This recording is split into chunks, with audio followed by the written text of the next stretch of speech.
Bonjour les poissons et bienvenue pour votre météo intérieure du mois de juin 2021. Et on commence tout de suite par votre énergie principale.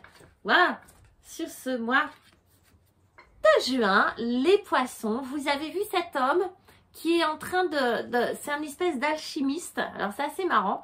C'est un espèce de magicien, d'alchimiste qui est en train de créer un personnage. Moi, j'ai l'impression que c'est peut-être un mois pour les poissons hyper... Moi, ce que ça m'inspire, en tout cas, moi, hyper créatif. D'accord. Il y a l'idée de... Il y a un petit côté un peu sombre, un peu farfelu, un peu chercheur fou, hein, un peu... et en plus, on a une énergie, on a Scorpion, en tout cas, on est dans des énergies de créativité un petit peu comme ça en secret. Peut-être vous préparez quelque chose, un peu en secret, un petit peu par derrière comme ça. On va aller voir un peu apprenti sorcier, quoi, tout simplement.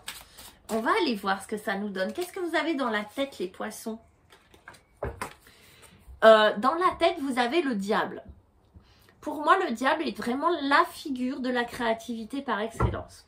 Il n'a pas bonne réputation, mais par contre, en termes de relationnel, créativité, vendre quelque chose, d'accord, c'est un passionné, il est passionnant aussi, il est extrêmement séduisant. Donc moi, pour moi, les lions là, il y a quelque chose qui vous titille. Ça peut toucher tous les domaines de votre vie, que ce soit le cœur, le professionnel, je sais pas, mais il y a quelque chose de créatif là à l'intérieur, quelque chose de passionnant. Vous avez vraiment envie de faire quelque chose pour vous, hein, ok, et j'ai l'impression que vous le préparez un peu en secret, cette chose là. On va voir. Bien sûr, ça peut parler des liens qui nous tiraillent à l'intérieur de nous, mais vu que j'ai l'impression que vous faites les choses un petit peu en secret, c'est possible qu'effectivement ça tiraille un petit peu. Vous voyez, vous vous sentiez un peu dans une culpabilité peut-être de faire les choses pas forcément... là, on est prêt à tout, hein, d'accord? Donc, pas forcément dans les clous. On n'est pas forcément dans les clous avec cette carte-là. Dans votre vie affective, on a la roue de fortune. Ok. Là, deux arcanes majeures quand même pour les poissons. On laisse tourner la roue du destin, ce qui concerne notre vie affective. Là, il y a le destin qui s'en mêle. On va parler de chance quand même. On va passer, vous voyez, d'une situation un peu tristounette à quelque chose de nouveau, d'hyper abondant, d'hyper heureux, d'hyper joyeux. Vous voyez, on passe du gris à la couleur là. Hein, et c'est le destin. Donc là-dessus, vous ne maîtrisez rien. Il faut laisser faire. On verra. Mais vous laissez faire. Vous laissez complètement faire. Dans votre vie professionnelle et financière, vous avez le 5 d'épée. Je pense que là, le 5 d'épée, c'est un peu les guéguerres mentales que l'on a avec soi-même. Ça peut être avec d'autres personnes, mais j'ai l'impression que ça peut être avec vous-même. N'oublions pas, on a le diable et on a celui-là, là. Donc, qu'il y ait des petits conflits intérieurs, des petits conflits qui ne mènent à rien. Vous voyez, le 5 d'épée, c'est vraiment quand on se prend la tête pour rien. Mais il ne m'étonne pas.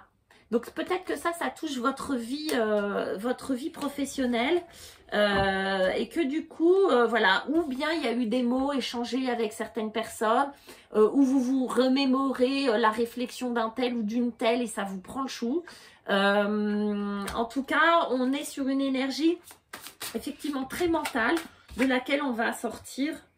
Je garde l'empereur, hein, d'accord? L'empereur qui a sauté sur le 5 d'épée, du coup je le garde. Je pense que vous allez retrouver la maîtrise totale de la situation, votre ancrage. Je pense que c'est passager, complètement passager.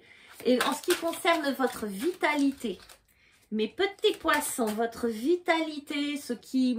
un petit peu la batterie de la voiture, vous voyez, sans laquelle la voiture démarre pas, hein.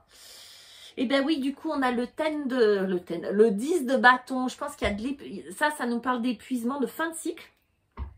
ok, de fin de cycle, d'épuisement. Je pense que vous vous êtes beaucoup donné à quelque chose là de passionnant, hein, de passionné, de passionnant, que vous animez beaucoup de créativité, peut-être de la frustration, et que vous êtes fatigué. Les mois derniers ont été compliqués, ont été un peu difficiles. J'en tire une dernière, même si je dépasse un peu mes 5 minutes. Le page de bâton, on est vraiment dans les bâtons. Je pense que vous prenez un nouveau départ au niveau de votre vitalité sur ce mois de juin. Je vous embrasse les poissons, à très bientôt.